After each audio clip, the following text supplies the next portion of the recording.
Delhi high court में बटला house demolition पर सुनवाई पूरी हो चुकी है। दिल्ली हाई कोर्ट से बटला हाउस के लोगों को बड़ा झटका लगा है। एमएलए अमानतुल्लाह खान की अर्जी को खारिज कर दिया गया है। वहीं दिल्ली हाई कोर्ट ने अपनी तरफ से स्टे नहीं दिया है।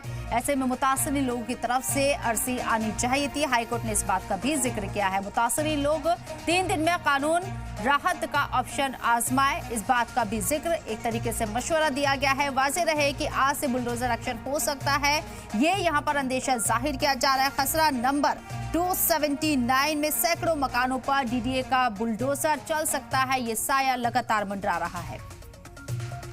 50 साल 54 साल वहाँ लोगों को हो गए, आपने अचानक उसको अनऑथराइज से अलग कर दिया, अचानक जो है आपने पीएम उदय से अलग कर दिया।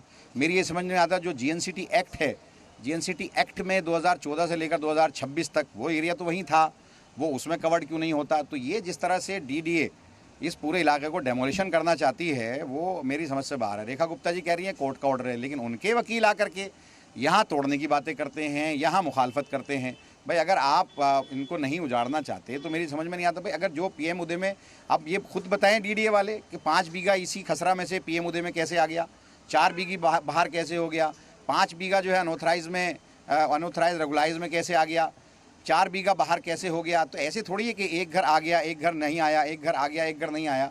तो ये जिस तरह से इन लोगों ने डिमार्केशन की है वो बिल्कुल ठीक नहीं है। और हम लोग इसीलिए मैंने विड्रॉ किया है कि मैं सुप्रीम कोर्ट के अंदर इसके डिमार्केशन को चैलेंज करूंगा। और किस तरह से इन लोगों ने पीएम उदय में कुछ एरिया को रखा है 279 के, कुछ एरिया को नहीं रखा, ये मैं चैलेंज करूंगा।